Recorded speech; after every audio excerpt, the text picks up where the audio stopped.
Olá, me chamo Paulo, tenho 35 anos e na época do acontecido eu tinha apenas 28 anos.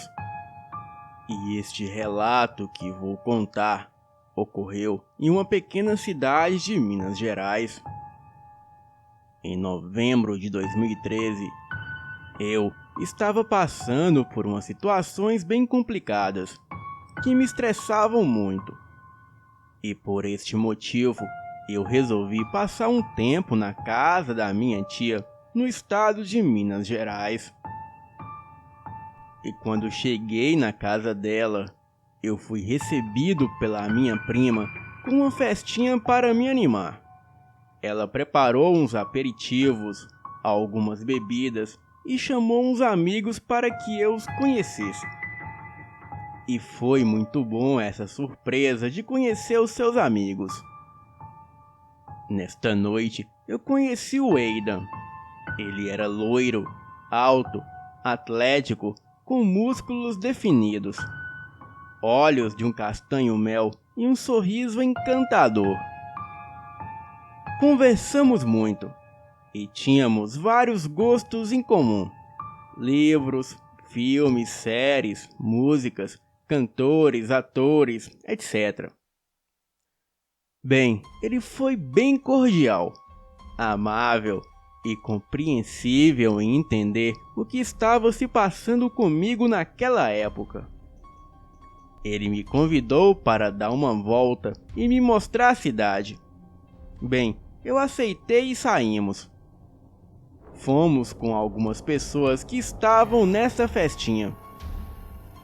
Começamos a andar na praça e ele me falou muito sobre ele e algumas pessoas de sua família, os seus sonhos, planos, etc. Bem, já era quase 1 da madrugada, quando meu celular tocou, e assim que eu atendi era a minha prima. Ela perguntou se eu voltaria para casa. Bem, estávamos tão envolvidos em nossos assuntos que não vimos a hora passar. E também nem percebi que as pessoas que estavam ali já tinham nos deixado. Bem, e nisso, o Aidan disse que me levava embora. E ao chegar na casa da minha tia, ele disse que me pegaria no outro dia às 9 da manhã para me levar para um passeio no sítio do avô dele. Disse que o sítio estava à venda e que era muito lindo e que eu adoraria conhecer.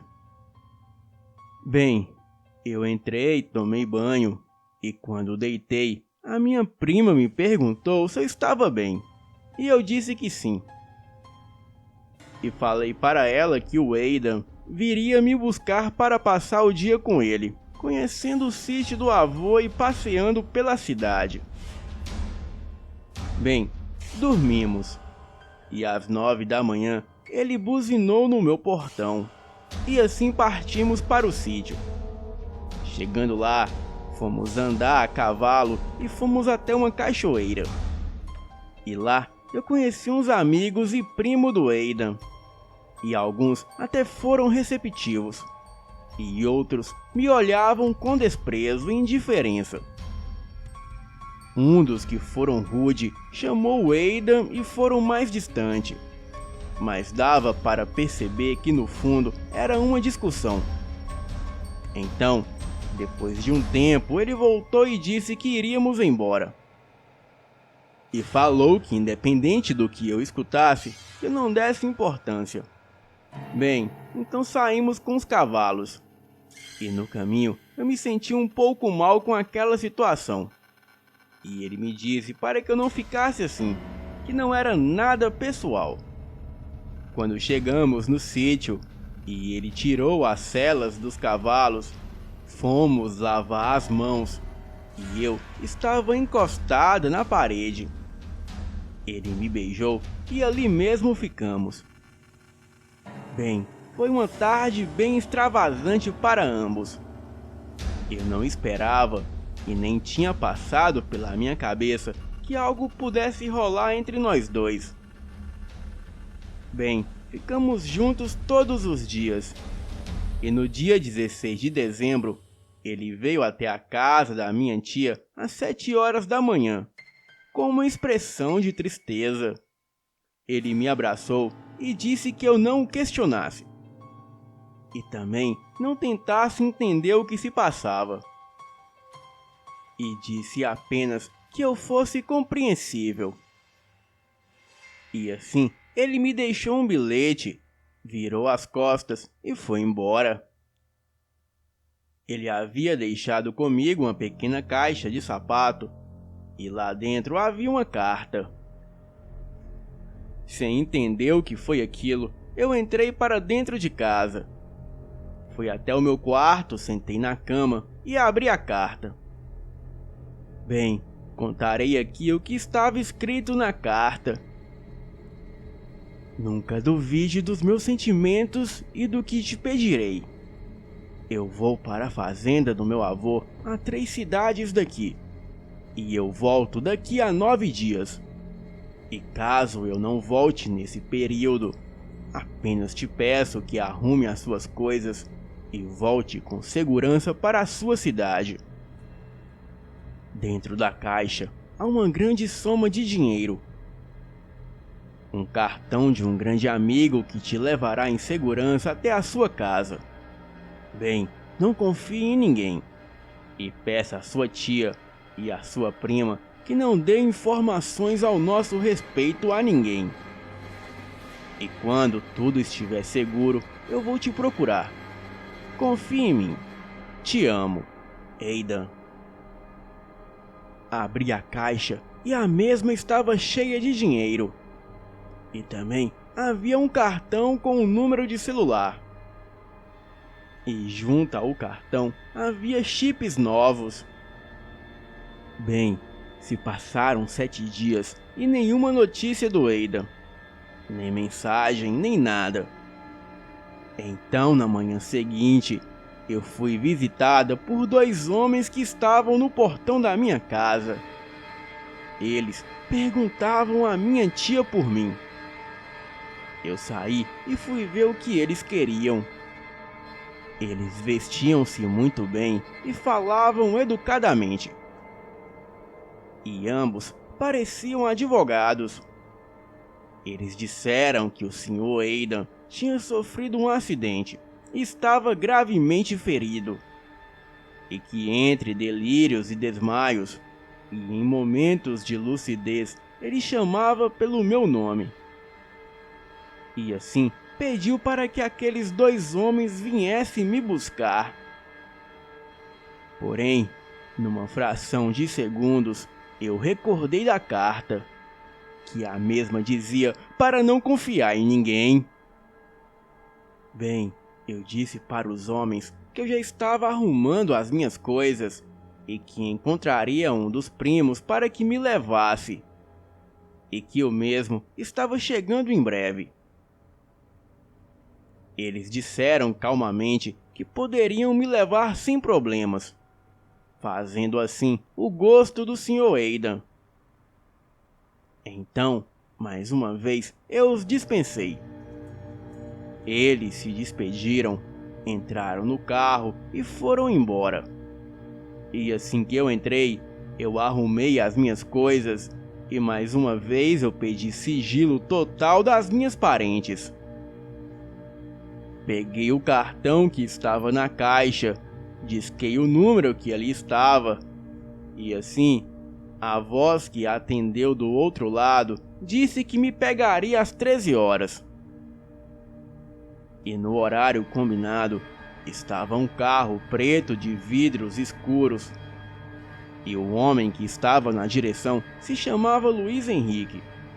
Ele tinha por volta dos 40 anos, era moreno do rosto quadrado, com barba bem feita, voz potente e firme. Quando saímos da cidade, eu apenas disse: assim como você, eu também não tenho notícias do Aidan. Assim como você, eu também não tenho notícias do Aidan. E não sei por quanto tempo não saberemos. E já lhe informo que faremos 4 trocas de carros. e antes de pegar a via expressa, daremos umas voltas na cidade, para ter certeza que não estamos sendo seguidos. Quando chegamos à cidade de Delfim Moreira, deixamos o carro em uma oficina e andamos a pé até um casarão, e lá o Luiz pegou a chave da garagem debaixo de um vaso no muro, abriu os portões, tirou o carro, colocou minhas coisas e assim partimos. Demos 3 voltas em algumas ruas da cidade e, ao acharmos que estávamos seguros, fomos em direção da saída da cidade.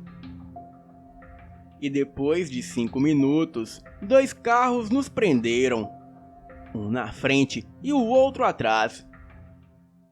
Eu só ouvi o Luiz Henrique gritando e que haja o que houver para que eu não me apavorasse e deixasse apenas que ele falasse. Confesso que fomos arrancados com muita violência do carro. Eu reconheci um dos homens, que era o mesmo que mais cedo estava sendo cordial comigo. Ele colocou um pano escuro na minha cabeça e logo disse: podia ter sido diferente. Bastava você cooperar. A partir daí, andamos por horas e senti quando entramos em uma estrada de terra. Eu sabia pelos solavancos que o carro dava. E mais ou menos 1 hora depois paramos. Eles me tiraram do carro, me prenderam em uma cadeira com fitas e cordas nos pés. Bem, ali mesmo naquela sala, ao longe, eu ouvia gemidos e respiração ofegante. A princípio, achei que era do Luiz Henrique. Os homens tiraram o saco da minha cabeça e ali, na minha frente com muita dificuldade, eu vi um homem que tinha uma aparência fria e de sotaque um tanto estranho. Ele logo começou a dizer: "Qual sua relação com o Sr. Eida? O que ele te disse? O que faziam? E o que ele te mostrou?" Eram tantas perguntas, mas eu não pensava em responder, pois mesmo se eu quisesse eu não saberia. E como permaneci calada, ele fez sinal a um dos homens que me deu um soco na cabeça, o qual doeu muito e eu tive tontura. E já quase perdendo a consciência, eu ouvi um dos homens dizendo: "Senhor, foram vistos a 1 quilômetro daqui, e eles estarão aqui em poucos minutos." "E quantos foram vistos?" "Senhor, foram vistos 8. Mas achamos que todos eles possam estar vindo, senhor." "Bem, deixe tudo combinado. Subam todos e se preparem, pois acabaremos com essa maldita praga hoje." Eu, como não entendia nada do que eles queriam dizer, e com muita dor e tontura, eu fui levada até onde estava o Luiz Henrique. Os homens me prenderam junto a ele e subiram as cordas, e mal os nossos pés tocavam no chão. A partir daí, tudo ficou muito claro. Os meus olhos passaram a doer, pois eram luzes fortes e claras a ponto de não ter muita visão. Porém, eu escutava pisadas fortes no chão, granidos, rosnados e até mesmo uivos ao longe. A minha respiração começou a ficar ofegante e o desespero veio em cheio. Eu imaginava que iria ser esmagada por muitos touros furiosos, pois isso era a única coisa que vinha na minha mente. Então, logo ouvi tiros, e quase sem voz, o Luiz Henrique disse para que eu fechasse os olhos e também que eu não tivesse medo. Bem, eu fiz assim como ele pediu. Porém, eu escutava gritos dos homens e os rosnados ecoavam de todos os lados e eram tão pertos que me davam arrepios. E pouco tempo depois, eu senti mãos tocando os meus pulsos e braços e em volta do meu corpo. E quando eu abri os olhos, ali eu pude ver o Aidan me abraçando. Ele me tirou dali. Porém, ele estava nu e sujo de sangue, e os seus olhos eram como brasas. E o seu corpo era tão quente que parecia que a sua pele estava em chamas. Naquele momento, o Aidan virou para mim e disse o seguinte: "Desculpe por tudo isso. Me perdoe, amor." Eu o abraçava, mas não sentia ele ali. E também não conseguia juntar nada que estava se passando. Em um súbito momento, e quando olhei para fora daquele galpão, o que pude ver eram cães enormes e monstruosos. Eles eram ferozes e babavam muito. Possuíam dentes afiados e quando ficavam de pé, eram mais ou menos do nosso tamanho. Aqueles cães foram se levantando e vieram até onde estávamos. O meu corpo e a minha mente já entravam em colapso com a realidade. Uma daquelas feras, quando abriu a boca, dali saiu uma voz arrepiante e feroz: "Está feito, mestre. Matamos todos." Então, o Aidan, com aquela voz quase rouca, disse: "Ótimo trabalho. Agora tire eles daqui com cuidado." E voltando para mim, ele disse que acabaria o serviço e logo me encontraria. Ele me pegou, me colocou nas costas de uma daquelas criaturas e o Luiz em outro. Em seguida, passou fortemente cordas pelo meu corpo, amarrando fortemente. Disse que eu precisava ser forte e que também eu deveria permanecer acordada. Me deu um beijo e pediu que eu fechasse os olhos. E quando abrisse, ele estaria ao meu lado. E em seguida, o Aidan se transformou em uma criatura com pelagem tão clara como a neve. E ele ficou tão grande como um urso polar. E os seus olhos eram como lavas de vulcão. E o seu calor era como brasa incandescente.